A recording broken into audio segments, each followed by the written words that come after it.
በዚህ ተራራ ላይ ነው አምላካችሁ የሚኖረው? አዎ ከፍተኛ ቦታ ላይ ነው ያለው ቤተ መቅደሱ። ይህ አምላካችሁ የአብርሃም አምላክ ከሆነ በሁሉም ተራራ ላይ ነው መኖር ያለበት። በዚህ ብቻ አይደለም፣ ያለዚያማ ለእስራኤል ብቻ ነበር መኖር ያለበት።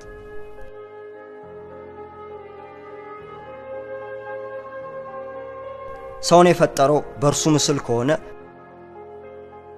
በእያንዳንዱ ሰው ልብ ውስጥ ነው ያለው ማለት ነው። በእያንዳንዱ ተራራ ውስጥ ነው፣ በእያንዳንዱ ነፍስ ውስጥ። እንደዚህ አይነት ነገር አላውቅም ነበር ከዚህ በፊት። ግን እግዚአብሔር ሲገባበት ተራራው ይንቀጠቀጣል፣ ደመናውም በእሳት ይቀልጣል። እና እግዚአብሔርን በዚህ ተራራ ፊት ለፊት ያየው አለ?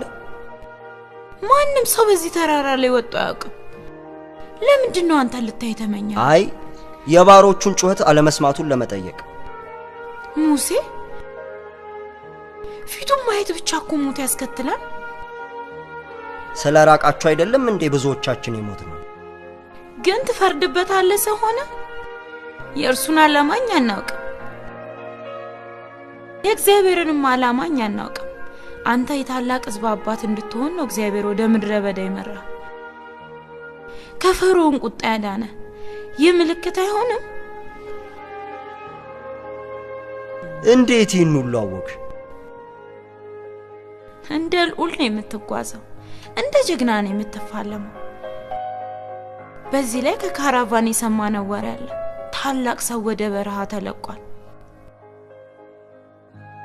ይሄ እኮ የልዑል ዱላ አይደለም፣ የተጓዥ እንጂ። እንግዲያው ረፍት አድርግ። አባቴ ብዙ በጎች አሉት፣ ወንድ ልጅ ግን የለውም።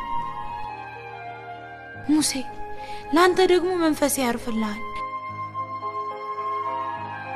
እዚህ የተከበረ ተራራ ስር ብትኖር ይሻልሃል። በእውነት አንቺ ትልቅ እምነት አለሽ በዚህ እግዚአብሔር። እኔ ግን የመንፈስ ረፍት የለኝም። የእግዚአብሔር ድምጽ ካልሰማሁ ራሱ እግዚአብሔር ሊያነጋግረኝ ይገባል። ምረጣ ሙሴ እንዴ! ስንት አበባ! አቤት የኔ አይነት እድሜ ቢኖርህ። በጄትሮ መንደር ክብር፣ ነፃነት አለ፣ ቁንጅናም አለ። ማንም ሰው ይህንን ነው የሚመኘው። ግን እኔ ያለፈ ህይወት ያስሮኛል። ልቤ መምረጥ አልቻለም። የሳናይ ሽማግሌዎች ጥንካሬ ለእናንተ ይሁን፣ ለአንተም ጭምር።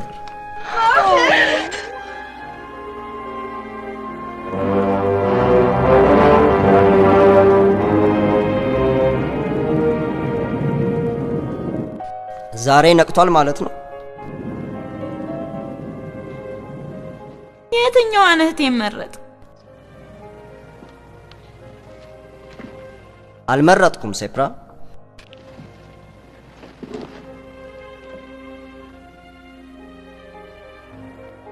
ቆንጆ ነበረች አይደል የምትወዳት ሴት? በእርግጥ ቆንጆ ነበረች፣ ልክ እንደ እንቁ ነበረች። ትንሽ ነው የምንሰጥ፣ ላንተ ግን ያለንን ነው የምንሰጥክ።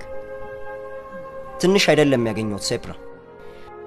ምንም ነገር አልፈልግም። እኔ ከሌሎች ወርቅ ይበልጣል። የልቤን ባዶነት ትሞይልኛለሽ? ሙሉ በሙሉ ላልሞላው እችላለሁ። ሙሴ ግን ብታስታውሳት ቅር አይለኝም።